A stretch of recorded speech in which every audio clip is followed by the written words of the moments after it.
Hey Clashers, and welcome back to another video. And today we want to watch the #1 player in Germany right now in the rankings, because we already took a look at Boom's legend attacks, but today I want to take a look at Jojo's legend attacks. He's pushing with Suilalo, and I would argue this is the hardest strategy to do. And at the same time, I feel like maybe there are 5 to 10 players in the entire world which are obviously showing their skills in like Legend League or in pro matches, things like that. I feel like in this environment, there may be 5 to 10 players in the entire world which can even execute the strategy, how difficult it is. So let's see. Let's take a look at how he is doing his legend attacks, and let's see if we can learn a couple of tricks from him. And let's get started. That is the first base. He's really he's above 6k as we just saw, so should be like high level base as well. If you guys need any bases, feel free to copy those. Obviously I do not have any base links, but still, let's take a look. So first off, one interesting thing is that he's going straight up for the Town Hall. Just the Queen for the Town Hall. And he's splitting up his heroes, which is really interesting to me. Like, he's having on one side his Queen, taking out the enemy Queen with his own King, and now the Royal Champion for getting the air defense. The air defense is important because this is providing pathing. And then with this, with all of this taken down, even the Sweeper being taken down, you have a nice and clear Lalo pathing into the Eagle, which is always key. Like, you always want to take the Eagle out, even though the defense is kind of random. At the same time, it can hurt a lot if it's actually shooting the right target. And the next interesting thing to me is that there were actually ice golems in there, which is really interesting, because I feel like ice golems, maybe they're pretty good against Smash. They're delaying your Queen pretty good, but at the same time, there's not a big threat on your Queen because it's not a lot of damage. So, and they're not even getting lured with like a dragon attack or something like that. So really interesting to see the decision making right there from the defender. Either way, we have now the Lalo getting started into the Eagle, as we said. He's pushing the loons quickly into this multi-inferno tower. A nice idea which he's doing is he's putting the Slammer in from the left side. What this does is the Slammer is slowly pushing into the core and now should be able to tank at least one of the scatter shots. Now there are a couple of red mines. He's triggering every single red mine with those loons. And all of the loons are dead because the double scatter shot. But still, he took the scatter shot. Like, the scatter shot is getting tanked for quite a while. Now the Warden ability.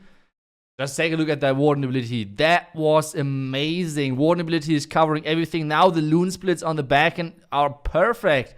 And I mean, he has like still a freeze left. He has more loons than he started with. Like, Jojo is the master of Suilalo. This is so impressive to watch. Like, try this attack strategy just once or twice in maybe your friendly challenges, in like your farming raids, maybe in Titan, wherever you are. Just try it out. Probably not in Clan War, so you're making your teammates angry or legend, but try it out for once, and then you will see how difficult it is. Like, just coordinate everything, making sure your troops are getting the value you want to get. So it is just incredible. Next attack is on the way, and we have once again really offset Town Hall. The reason for this offset Town Hall is, for example, the Earthquake and Lock Launcher strategy, especially higher up there. Those strategies have no chance anymore, because most of the time you need to go in from the other side. Otherwise, you get no value out of the Lock Launcher. And with having the Town Hall so offset, which is really far on the other side, if you come in from the top side, you always risk getting this 1-star. And especially right now, you can see how many ground skeletons are at this bottom side. So if you're delaying the Royal Champion for that, it is still going to be a tough challenge to get that Town Hall down. So either way, so far looked great. He's taking down the Town Hall with his Queen slowly.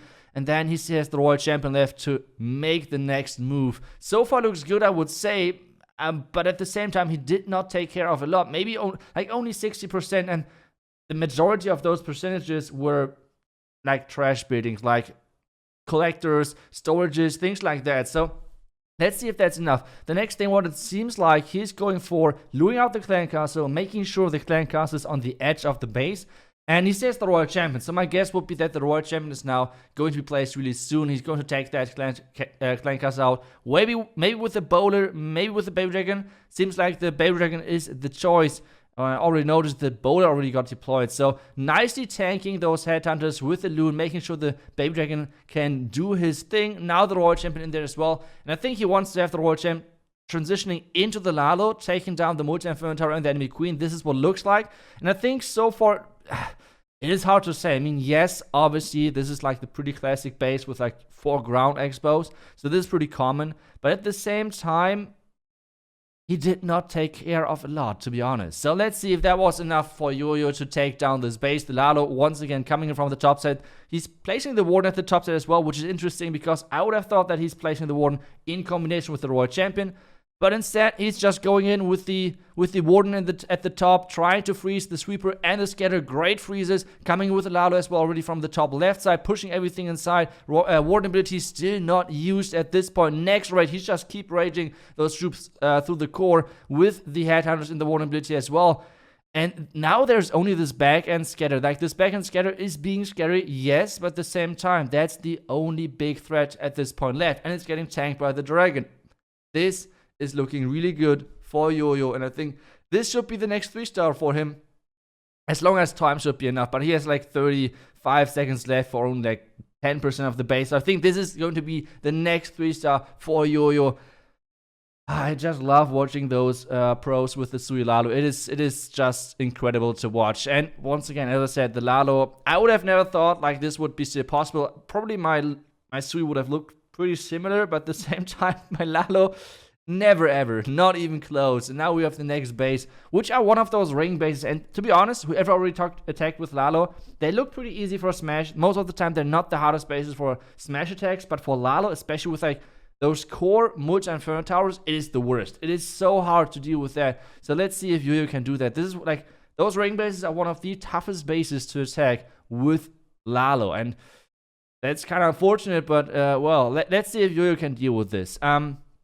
The base is obviously kind of stacked in the core with the scatters and everything, and 3 multi-inferno towers. This is that is not too easy. So let's see if that works. So far, the Queen and the King are taking down some more defenses. The skeleton spell is tanking nicely, and that's interesting that he is sometimes using his skeleton spell for more power during the hero part, and not saving the skeleton spell for enemy heroes. So that's really interesting to see how he's doing that and why he's doing that. Now the Royal Champion ability really soon. There we go. He's not taking down the Sweeper. The Sweeper would have been a nice thing. And now, the thing what he's doing right now, he's trying to push the Lalo through the core, which is not the easiest to do. But if you can somehow get the pathing right, it is pretty powerful. And that is one of the easiest ways on how to deal with those ring bases. It's not like one big Sui on one side and then instead he's doing like one push on one side with the King and Queen, taking out one of the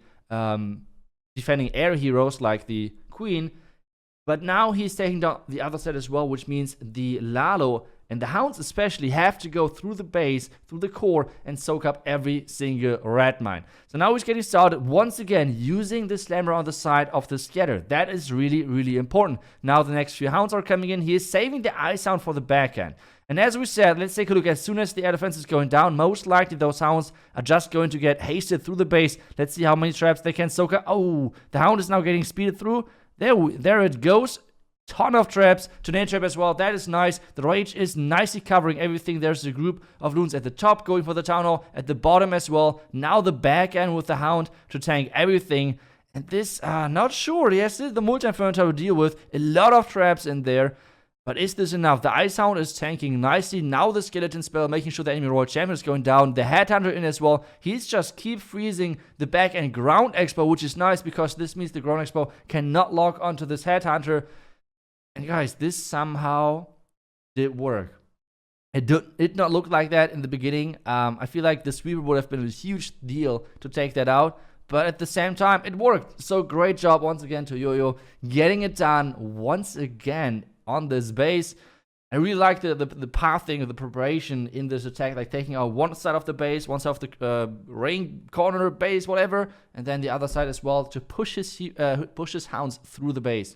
This is the next base. In this base, I know this base. I faced this on my trophy range. So let's see what Jojo is doing with Suilala on this one. So he's always bringing 2 Wall Breakers, and that's, I guess, the exact reason why, because now he can push into that with his King, with his Queen. Just a Sui for the Town, which he's doing kind of often, I feel like. Well, that's what it looks like.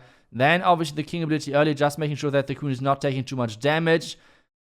King now, okay, poison, just to make sure. And now the King ability taking down the Town. This is looking good so far, but the question is is this enough value to take down the entire base? Now the queen is on that hound. All of the expos are on the other side. As I said, once again, those diamond-shaped bases are pretty common high up there, and they're like just a nightmare for most of those lock launcher-based spam strategies. And you can see exactly why those bases are used high up there, because this strategies is not getting, like, those strategies won't get any further on the top ranking level. So let's see. Now skeleton. Wait a sec. Why is he using the skeleton? What? Why would you use the rage over there? Jojo is going in. Wait, now the freeze? What is the. Wait, no. He's trying to get the enemy queen and the royal champ, or like one of those. Attracting the enemy queen with that ability, and the archers taking her down. What? Okay, that was crazy. I would have never ever done that. Like, that was okay. Okay. Now the ice hound is flying across, tanking all of the defenses nicely. Where is she placing the warden? That's the next question. Is she placing that on the 3 o'clock? No, 2 o'clock side. That's where it goes. The enemy royal champion is being kind of annoying, but at the same time, there should be the dragon coming out soon with the skeleton spell. It should be no problem. And now it's all about the core. All about the core. Warden ability, nicely tanking everything, tanking the multi-inferno tower in the core, tanking the scatter shot, tanking the eagle, everything really nicely done. But now it's all about how quick can this scatter go down. But with the tornado trap, with the scatter non-stop shooting, and the multi on the back end, oh no, I don't know if that is going to be enough. The scatter is going down eventually, but the entire Tesla farm is on the bottom right side as well. This is not the easiest to get through. I mean, back end is a ground expo, which is not that dangerous, but this wizard tower is dealing so much damage at this point. 40 seconds left. The dragon finally is catching up as well. The bowler dealing a little bit of damage more towards this archer tower. The ice hound was alive just up to this point. The dragon now is tanking the wizard tower, which is huge. The one loon with the warden together is somehow pushing through. The minions are trying their best. There's only 20 seconds left at this point. The minions swarming the base. The dragon is still tanking with that warden, with that damage of the warden. He has somehow done it. He has done it. Getting the 3-star done. Jojo, the king of Lalo at this point to me. Crazy attacks. I hope you guys learned a little bit more about Lalo today. I hope you guys enjoyed the video as well. Huge thank you once again to Jojo for allowing me to show those attacks. And if you want to follow him on Twitter, give him a follow right there. The link is down below in the comments. Thank you so much for watching. I will see you guys back tomorrow for the next one. Until then, see ya and bye-bye.